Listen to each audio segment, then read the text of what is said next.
Hello, welcome back to the channel. I'm Brendan, this is Bullet Wanderer, and today we're going to have a close-up look at this jacket, the Halvarssons Trenton Leather Jacket in brown.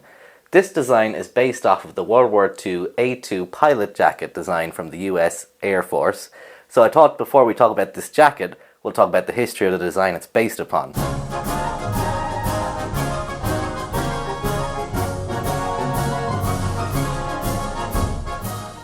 So the A2 pilot's jacket, also known as a flight jacket or a bomber jacket, was issued in 1931 to US Army Air Corps pilots and flight crews.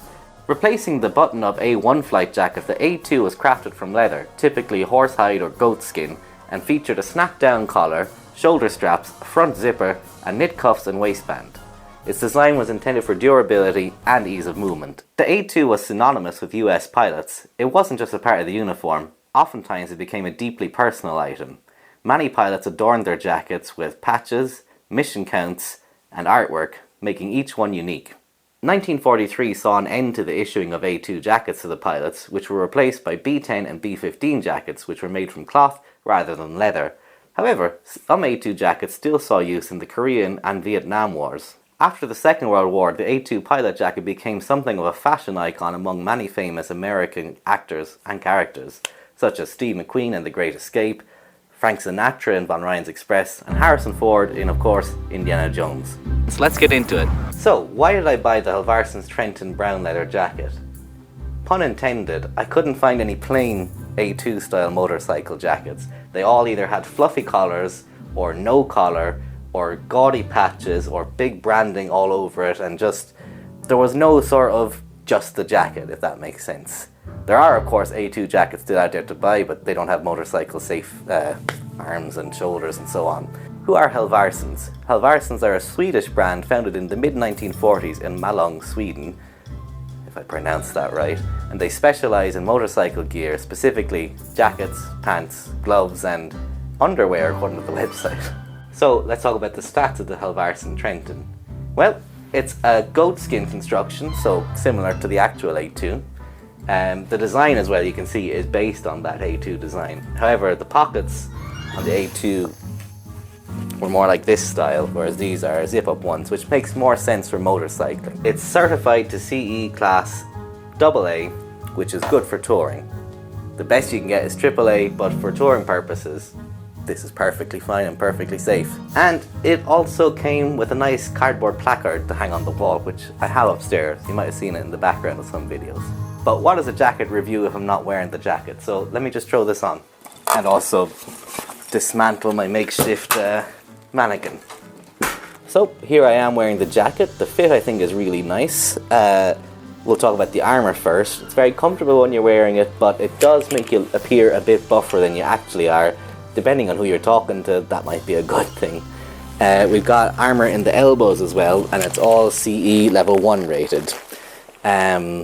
Perfect for touring. There is no back protector provided with the jacket, but Halvarssons do make one.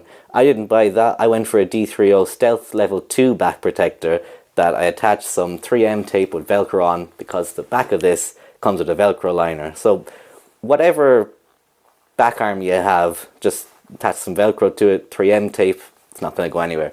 It's been sitting there since I first put it in. You might see when I do that, you can kind of see the back a bit, but when you're driving, you're usually wearing a backpack and it looks fine. Can you see it? I don't know, you tell me. There's buckles here on the bottom of the jacket for cinching the jacket to make it a little tighter or looser depending on your fit or what you've eaten that day.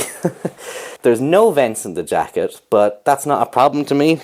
The airflow is plenty fine for driving around in the heat, and when you unzip this a little, the wind gets in there and it feels very nice and cool. The top of the collar also fastens. Sorry, dropped that.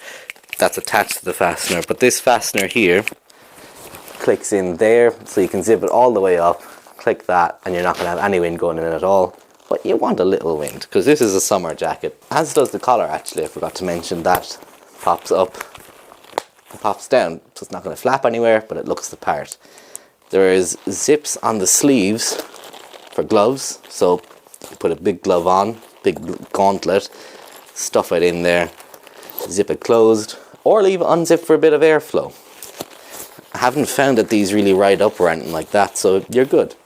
At the front we have 2 zip pockets, but I tend not to use them. The more you use zip pockets and leave them open, the more they kind of get a bit raggedy in these kind of jackets, so I tend to leave them shut and use my Pandomoto cargo jeans for any pocket stuff like wallets or keys or what have you. Inside it's got a satin lined interior which looks pretty nice.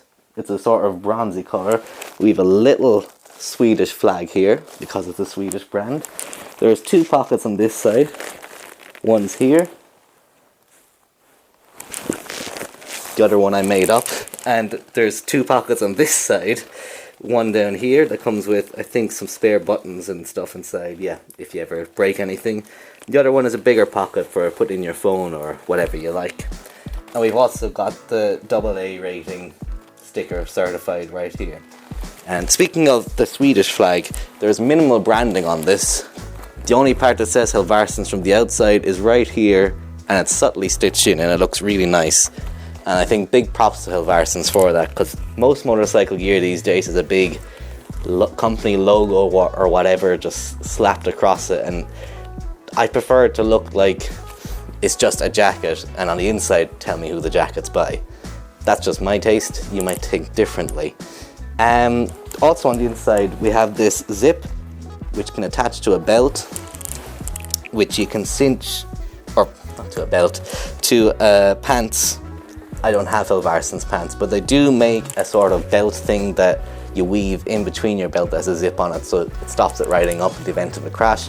But I find the fit, well, I've never crashed on it yet, but it fits fine and it doesn't go flying anywhere. It doesn't ride up or anything, you know. It fits perfect. How much did this cost? For me, it was €435, I think, when I bought it, which translates to about £370. There's the maths there if I got that right. I probably didn't. I think it was worth it.